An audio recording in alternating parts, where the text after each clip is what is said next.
તો અમદાવાદ એરપોર્ટના બોક્સમાં એક બોમ્બની અફવા, શખ્સે સુરક્ષા કર્મીઓને બોમ્બ હોવાનું કહીને દોડતા કર્યા.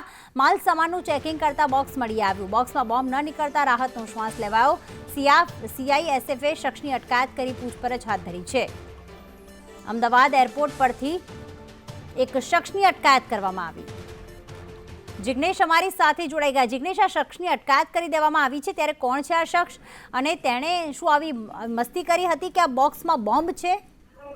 વાત કરવામાં આવી ત્રીજી તો માત્ર જે બનાવ હતો તે ઉશ્કેરાટમાં બન્યો હોવાનું પોલીસ અધિકારીઓ અને સીઆઈએસએફના જવાનોનું કહેવું છે. કારણ કે જ્યારે પોલીસ અને જે સીઆઈએસએફના જવાનો જ્યારે તેની ચેકિંગ કરતા હતા બેગની, અને તે સમયે બેગ ખોલવાનું કહેતા જે યુવક છે તેને ઉશ્કેરાટમાં એવું કીધું હતું કે જાણે પોતે બેગમાં બોમ્બ લઈને ફરી રહ્યો હોય તેવી રીતે તમે ચેક કરી રહ્યા છો. અને તે મામલે એરપોર્ટ પોલીસ મથકે માત્ર એક અરજી એટલે કે કહી શકાય કે રેકોર્ડ ઉપર ખાલી જાણ કરવામાં આવી છે. જોકે હજી સુધી યુવક વિરુદ્ધ કોઈ પણ પ્રકારનો સત્તાવાર ગુનો નથી નોંધાયો અને યુવકની જે પૂછપરછ શરૂ કરવામાં આવી છે તેનો કોઈ ગુનાહિત ઇતિહાસ છે કે કેમ, જે મામલે સ્થાનિક પોલીસ અને એસઓજી કાર્યવાહી કરી રહી છે. જોકે અત્યાર સુધીની તપાસમાં કોઈ પણ શંકાસ્પદ વસ્તુ અથવા તો બીડીડીએસની તપાસમાં કોઈ પણ બ્લાસ્ટ થાય અથવા તો કોઈ પણ હાનિ પહોંચે તેવી વસ્તુ મળી નથી આવી, જેને લઈ પોલીસે રાહતનો શ્વાસ લીધો છે. આભાર જિગ્નેશ તમામ વિગતો માટે.